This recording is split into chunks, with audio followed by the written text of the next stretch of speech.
Olá, eu sou o Blitai e hoje nós vamos continuar a nossa saga de fazer fichas de RPGs de mesa aqui no canal. Essa semana e a próxima, né, nós tiramos só para fazer fichas de RPG e hoje eu vou trazer para vocês então a ficha do Candela Obscura.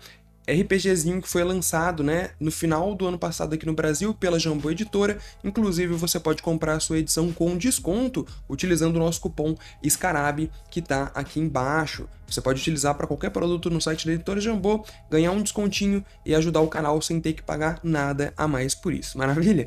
Além disso, eu vou trazer o unboxing do livro aqui, vou trazer o review em detalhes que eu sempre faço com as edições de RPG para vocês do Candela Obscura aqui, muito em breve, então ativem as notificações do canal aí para ficarem ligados. A gente vai fazer a ficha do Candela, vou explicar mais ou menos como funciona o sistema também. Ele é um RPG muito interessante, eu quero fazer mais conteúdo dele, mas vai depender muito, né, de como vai ser a recepção desse vídeo, então peço para você já se inscrever no canal, deixar o like, comentar se você quer conteúdo de Candela Obscura rolando por aqui, ou se você não tem interesse nisso. Além disso, vou pedir também para você clicar no botão Seja Membro, torne-se membro, ajuda muito o canal, muito obrigado a todos os membros. Vamos lá para a criação de ficha sem mais enrolações, porque vídeo de ficha acaba sendo mais longo um pouco, né? O Candela Obscura ele traz um negócio muito interessante que são as classes que elas já te entregam, né? São arquétipos que te entregam uma série de regras prontas. E essa é a primeira coisa, obviamente, na hora de fazer uma ficha que você tem que escolher. Até porque ele vai determinar muita coisa sobre o seu estilo de jogatina e a gente vai passar por isso aqui. Então a primeira coisa que ele fala no livro é justamente isso. Você vê que ele tem arquétipos, né, que ele chama aqui de papéis. Então você vai ter o papel sociável, o papel furtivo, né, e tem vários papéis e esses papéis eles apresentam duas classes em cada uma delas com as suas funções específicas. Então, você pode ver aqui, por exemplo, que o papel sociável, ele traz pra gente a classe jornalista e também a classe mágico. São personagens, como o próprio nome do papel diz, voltados mais ali pro roleplay social, tá? Não é uma parada mais focada em combate. Por exemplo, a gente tem o papel forte, que esse sim é mais voltado ali para porrada, para o combate e tudo mais. A gente tem o explorador e o soldado, e assim por diante, tá? A gente vai seguindo por ali. Tem médico, professor, papel furtivo, mas o que eu vou escolher para a gente fazer aqui é o papel estranho. Ele tem duas classes aqui para a gente escolher, que seria o médium, que é o que eu vou escolher aqui, e o ocultista. Então são duas classes bem instigantes, né? Foram as que mais me chamaram a atenção assim logo de cara. O médium basicamente ele é um vidente, alguma pessoa que se comunica, né, com o outro mundo, que consegue fazer algumas adivinhações e coisas assim relacionadas ao espiritismo, que eu achei muito legal, mas tem classes detalhadas, se vocês quiserem dá para eu trazer um vídeo aqui falando só sobre cada uma das classes. E vamos lá, a partir do momento que você escolhe então uma dessas classes, né? Eu escolhi então o papel estranho e o médium. Você vai ver que no livro ele vem com uma série de fichas já com esses arquétipos prontos. Então as fichas elas mudam de uma para outra porque quando você escolhe o estranho ele já vem com várias coisas locadas, né, ali para você e o médium também, que é o que eu vou mostrar aqui para vocês. Eu sei que a visão vai estar um pouco estranha, mas eu vou focando por colunas assim, e aí vai ficar fácil para vocês entenderem. Primeiro tem um recadinho aqui, né? Oblitai18 em todas as redes sociais, me siga lá no Instagram pra gente trocar ideia todo dia. E aí a gente vai conversar. Aqui na do meio, vocês vão ver que, por exemplo, ele já vem locado, né? Então, o papel estranho, ele já vem com algumas habilidades separadas, e a especialidade médium também já vem com algumas habilidades, e a gente vai escolher algumas dentre essas que eles trazem aqui pra gente. Além disso, aqui na parte dos atributos, né? Ele não chama de atributos, mas, por assim dizer, você vai ver que já tem algumas coisas locadas. Então, você vai ver aqui, ó, em astúcia já tem o ler, por exemplo, com 2 bolinhas. O intuição já tem uma, enfim. E isso muda de papel para papel, muda de especialidade para especialidade, a depender do que você quer fazer, tá bom? Então, mais ou menos essa a ideia, você vai pegar essa ficha mais ou menos pronta, né, mais ou menos já embasada, e fazer algumas adaptações para jogar à sua maneira. É assim que se cria um personagem de Candela Obscura. Então a primeira coisa que é determinar os valores de ação. As ações são isso daqui, né, são essa coluna aqui de vigor, astúcia e intuição. Então vamos lá, o que que ele fala? Ele, além dessas que já vêm marcadas, né, determinadas aí pelo nosso papel e a nossa especialidade, ele fala que a gente pode fazer algumas adaptações, adicionando, né, distribuindo 3 pontos da maneira como a gente quiser. E também aumentando, né, uma das ações que já estão escolhidas, aumentando o valor dela para 1, ficando, né, atento que ela não pode ter mais que 2. Então vamos lá, primeiro vamos fazer essa parte aqui de escolher uma ação com valor e aumentar ela já para 1. Tendo em vista que o nosso médium, né, ele tem aqui a maior especialidade, vocês podem ver, em intuição, e eu não posso aumentar as coisas mais do que 2, meio que eu sou obrigado, né, nesse aqui de aumentar 1, de colocar um ponto a mais aqui em avaliar, né? Vou pôr aqui maior para vocês verem. Então, meio que eu sou obrigado a preencher aqui o avaliar para ficar com 2. Então, a gente tem 2 de ler, 2 de avaliar, 2 de sentir. E aí ele fala assim que a gente pode distribuir 3 pontos de como a gente quiser, como a gente achar melhor. Como ele não tem nada aqui em vigor, eu vou colocar, né? Então, a gente tem 3 pontos, eu vou colocar um aqui, vou fazer um xizinho que é melhor, né?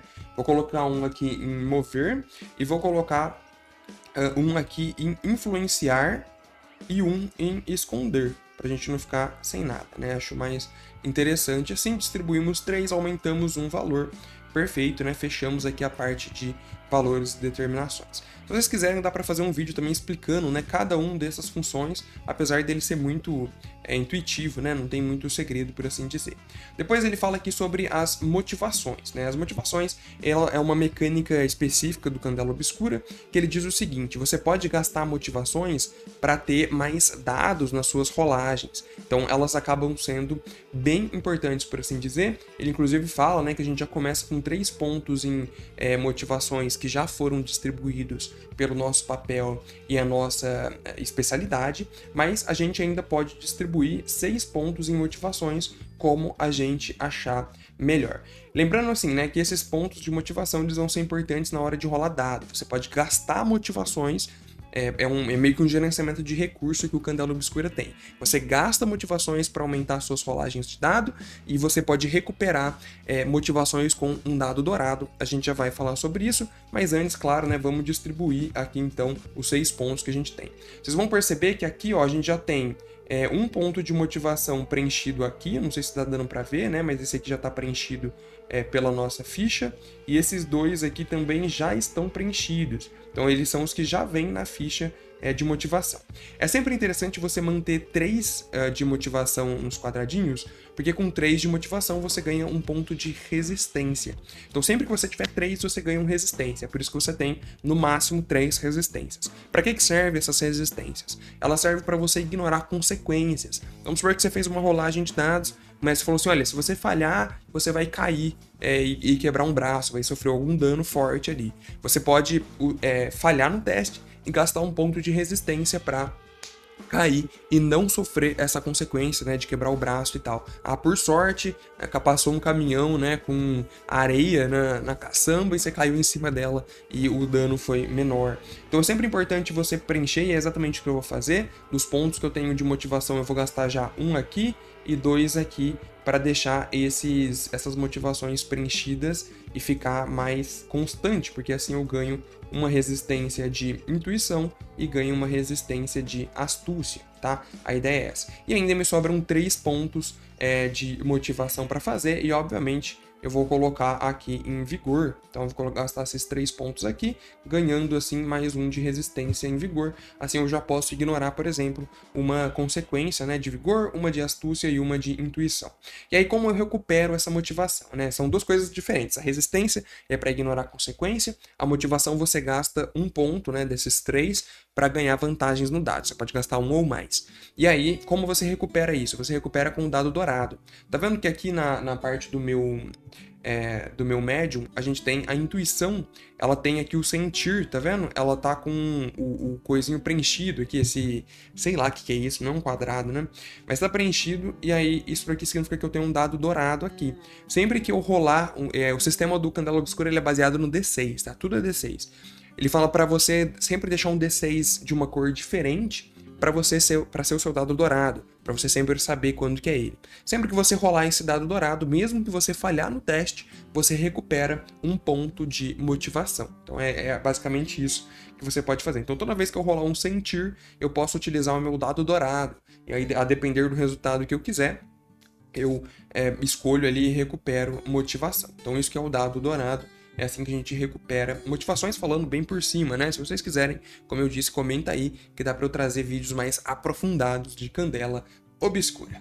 Depois a gente tem aqui resistência, né? Já distribuímos 6 motivações. Depois a gente tem aqui as resistências, que foi, eu já me adiantei, né? Foi o que eu expliquei para vocês. A cada três blocos de motivação, a gente recebe uma resistência daquela motivação, a gente já fez, né? Então preencha os pontos de resistência que você tem com 3 motivações. A gente já fez isso, né? A gente já se antecipou nesse sentido. E aí depois ele fala torne ações douradas. Ele fala que a gente já começa com um dado dourado, e realmente a gente já começa, né? Foi o que eu mostrei para vocês. A gente começa aqui com o sentir dourado, e aí a gente ainda pode escolher, né, algumas coisas. Ele fala assim, ó, em seguida torne dourada outra ação à sua escolha, falando que isso vai poder ajudar a gente a recuperar a motivação. Então é interessante você colocar como um dado dourado algo que você vai fazer sempre. Então, por exemplo, eu vou usar aqui em ler, porque ler eu tenho bastante ponto, e ela é uma ação que não traz muito risco. Então, mesmo que eu falhar, eu recupero uma motivação e não vou ter consequências grandes, entendeu? Então, eu vou pegar aqui o outro dado dourado em ler, e aí você preenche, né, a bolinha para saber que aqui você também tem um dado dourado. Maravilha, a ideia é mais ou menos essa. Depois a gente tem aqui a escolha das habilidades. Ele fala o seguinte, a gente vem com uma série de habilidades, né? Aí é a coluna do meio aqui, deixa eu mudar para vocês verem. Essa coluna aqui, ele fala, olha, você tem uma série de habilidades, algumas pelo seu papel, algumas pela sua especialidade. E agora ele vai deixar a gente escolher algumas dessas habilidades que a gente acha mais interessante. Então ele fala assim, na criação do personagem, escolha uma habilidade do papel e uma habilidade da especialidade. Então fica bem mais fácil. Você pode vir aqui, você lê, né, com calma. Ah, vamos vir aqui no papel do estranho. Então eu tenho escudos grandiosos, né? Então eu posso manter um símbolo protetor. Ele tem o deixa que venham, então toda vez que você sofrer um ou mais marcas de sangria, você pode obter mais informações sobre o fenômeno que te causou mal. E você tem um ritual. Quando você tiver alguns minutos, você pode sofrer uma marca da sangria para fazer um ritual em você ou um aliado. É literalmente uma habilidade bem poderosa. Então eu vou pegar aqui e vou escolher, por exemplo, o ritual. Aí eu venho e marco ele. E eu posso escolher também uma habilidade da minha especialidade de médium. E aí eu tenho várias aqui, né? Tenho várias coisas diferentes, mas eu vou escolher aqui o leitura fria pra gente ganhar tempo, né? Obviamente isso aqui você tem que escolher. O premonição é bem legal também, né? Que você tem visão do futuro, enfim, tem várias situações que são interessantes, mas eu vou pegar aqui o leitura fria, eu acho que pode ser interessante, aí eu venho e seleciono só a título de exemplo para vocês entenderem, tá? Basicamente isso aqui nessas duas colunas principais da ficha, né? A gente já preencheu aqui juntos, a ideia é mais ou menos essa. E aí depois, né, passando todas as habilidades, ele lista todos aqui no livro para você ler com calma, ele fala para você adicionar os detalhes dos personagens, e aí é algo mais que você faz por você mesmo, né? Que é essa terceira coluna aqui. Então, a parte de marcas e cicatrizes, ela está relacionada aí diretamente aos danos que você sofre. O corpo é relacionado a danos físicos, a mente a dano mental, e a sangria ela vem com criaturas que são do obscuro, né? Criaturas que realmente são paranormais, por assim dizer. Toda vez que você sofre um dano, você vem aqui, só explicando para vocês, né? Isso aqui você não marca na ficha de início, mas só explicando. Toda vez eu sofri um dano físico, eu venho aqui e marco um dano físico. Sofri 2, sofri 3. A hora que eu sofro 3 danos físicos, eu sou obrigado aqui a marcar uma cicatriz. E essa cicatriz, ela vai literalmente mudar tanto a narrativa quanto mecanicamente o meu personagem, como vocês verão mais pra frente. E depois ele fala pra gente formar relações, né? Relações são os personagens do seu BG. Então ele dá algumas dicas aqui de como que você pode fazer isso. E aqui embaixo você coloca, eu tenho um inimigo. E aí no seu BG tá lá mais detalhes desse inimigo e qual que é a sua relação com ele, né? Ele dá vários exemplos aqui interessantes. Ele fala, tem um valentão que te persegue, tem um colega de trabalho. É realmente um personagem do seu BG, algo mais narrativo, que a gente não vai entrar aqui. E aí, por fim, mas não menos importante, ele tem a parte do equipamento, tá? O que ele fala aqui sobre o equipamento? Ele fala o seguinte, cada papel e cada especialidade já vem com alguns equipamentos marcados. E aí você não precisa selecionar eles antecipadamente. Ele fala assim, olha, você tem essa lista de equipamentos aqui, e quando você estiver jogando, você pode ir escolhendo conforme a sua necessidade. Isso eu achei bem inteligente, né, do sistema, porque muitas vezes no RPG a gente acaba escolhendo equipamentos que a gente nunca utiliza durante as sessões. E desse jeito aqui eu achei bem mais conveniente, né? Gostei muito dessa sacada deles. Então, por exemplo, eu começo com essa lista de equipamentos, mas eu não tenho nenhum comigo. Aí eu entro, começo a jogar normal. Chegou uma situação dentro da campanha que eu preciso de um desses, por exemplo, eu preciso de um frasco de contenção. Aí, putz, tem um. Aí você vem aqui e marca, ó, então eu tenho um frasco de contenção. E você pode fazer isso 3 vezes. Você pode escolher no máximo, dentro dessa lista aqui, você pode escolher no máximo 3 itens, e aí você, né, blocou. Você não consegue mudar mais a menos que você permita, né? O mestre permita você trocar, vender, enfim, e assim por diante. Então, ferramenta de adivinhação acabei precisando e um texto ocultista. Pronto, já tenho os meus 3 equipamentos, mas o legal é que ele não te obriga a escolher isso antes da campanha começar, né? Você pode escolher durante, e isso é muito legal, né? Conforme ali a necessidade. Então é mais ou menos isso a ficha, né? Vocês podem ver que ela não é difícil, porque você já precisa de uma atenção aqui com as regras, né? Mas ela não é difícil porque quando você escolhe o seu papel e a sua especialidade, boa parte do rumo do personagem ele já está encaminhado, o que facilita bastante. Maravilha? Deixa o like, se inscreva no canal, comenta aí se você quer mais conteúdo de Canela Obscura. Um abraço e tchau, valeu!